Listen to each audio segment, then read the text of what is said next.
বাঁধাকপি দিয়ে নতুন কিছু বানাতে মন চাইলে আজকের রেসিপিটা শুধুমাত্র আপনারই জন্য। নমস্কার বন্ধুরা, আমার চ্যানেলে সবাইকে স্বাগত। আমি আজ বানাবো বাঁধাকপি দিয়ে সম্পূর্ণ নতুন স্বাদের নিরামিষ একটি রেসিপি। তাহলে চলুন দেখে নেওয়া যাক আমার আজকের রেসিপি। আশা করব পুরো ভিডিও জুড়ে আমার সাথেই থাকবেন, আর ভালো লাগলে অবশ্যই একটা লাইক করে সকলের মাঝে বেশি করে শেয়ার করে দেবেন। আমি এখানে একটা বাঁধাকপির অর্ধেকটা নিয়েছি, সেই অর্ধেকটাকে আবার ছোট ছোট টুকরো করে কেটে নিয়েছি। কড়াতে বেশ কিছুটা পরিমাণ জল ফুটতে দিয়েছি, তাতে দিয়েছি অল্প পরিমাণ লবণ, আর তার সাথে দিয়েছি সেই কেটে রাখা বাঁধাকপি, একটা টমেটো আর কয়েকটা কাঁচা লঙ্কা দিয়ে 5 মিনিট ফুটিয়ে এটা নামিয়ে নেব। বাঁধাকপিটা জল থেকে ছেঁকে তুলে নিয়েছি। বাঁধাকপিটা ঠান্ডা হতে থাকুক, ততক্ষণে আমি একটা মশলা তৈরি করে নেব।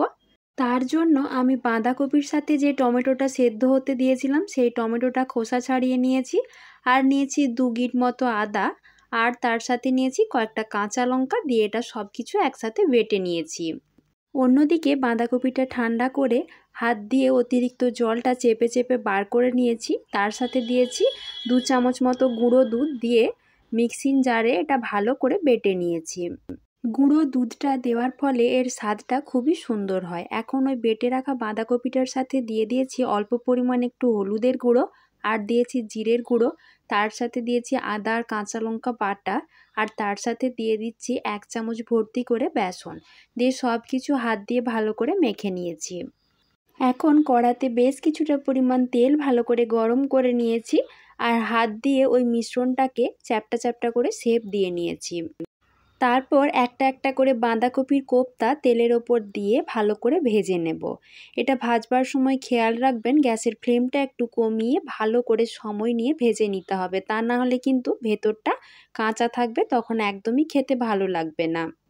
আমার আজকের এই রেসিপিটির নাম বাঁধাকপির কোপ্তা কারি। রেসিপিটি সম্পূর্ণ নিরামিষ। আপনারা যে কোনো নিরামিষ দিনে অবশ্যই বাড়িতে একবার বানিয়ে দেখবেন, খেতে কিন্তু দুর্দান্ত হয়। সমস্ত কোপ্তাগুলো ভেজে তুলে নিয়েছি। এখন ওই কড়াতে আমি আগের থেকে একটা বাটিতে হলুদের গুঁড়ো, জিরের গুঁড়ো, লঙ্কার গুঁড়ো আর ধনের গুঁড়ো সব কিছু দিয়ে জল দিয়ে একটা মিশ্রণ তৈরি করে রেখেছিলাম, সেই মিশ্রণটা দিয়ে দিচ্ছি। দিয়ে কিছুক্ষণ কষিয়ে নেওয়ার পর ওই আদা, কাঁচা লঙ্কা, টমেটো মিশ্রণটাও কিন্তু দিয়ে দিচ্ছি। দিয়ে ভালো করে বেশ কিছুক্ষণ সময় নিয়ে কষিয়ে নেব। এখন আমি মশলার সাথে দিয়ে দিয়েছি একটা তেজপাতা। আপনারা চাইলে এখানে গোটা গরম মশলাও দিতে পারেন, তবে আমি শেষে গরম মশলার গুঁড়ো দেব বলে এখন আর দিলাম না।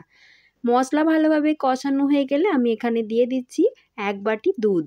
দুধটা ভালোভাবে ফুটে গেলে দিয়ে দিচ্ছি অল্প পরিমাণ একটু চিনি, আর দিয়ে দিচ্ছি স্বাদ মতো লবণ। গ্রেভিটা ফুটতে শুরু করলে আমি কোপ্তাগুলো দিয়ে দেব। এগুলো দেওয়ার পর খুব বেশিক্ষণ ফোটানো যাবে না, তাহলে কিন্তু ভেঙে যেতে পারে।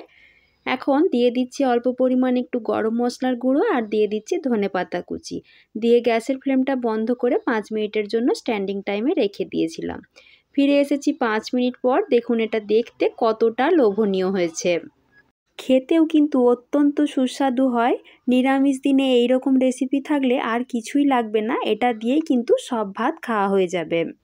তাহলে বন্ধুরা, আমার আজকের এই সম্পূর্ণ নিরামিষ রেসিপিটি কেমন লাগলো তা কিন্তু কমেন্ট করে জানাতে ভুলবেন না। আর ভালো লাগলে অবশ্যই একটা লাইক করে সকলের মাঝে বেশি করে শেয়ার করে দেবেন। আর যে সমস্ত বন্ধুরা আমার চ্যানেলে নতুন, তারা প্লিজ চ্যানেলটাকে সাবস্ক্রাইব করে দেবেন। আজকের মতো এই পর্যন্তই। সবাই ভালো থাকবেন, সুস্থ থাকবেন। ধন্যবাদ।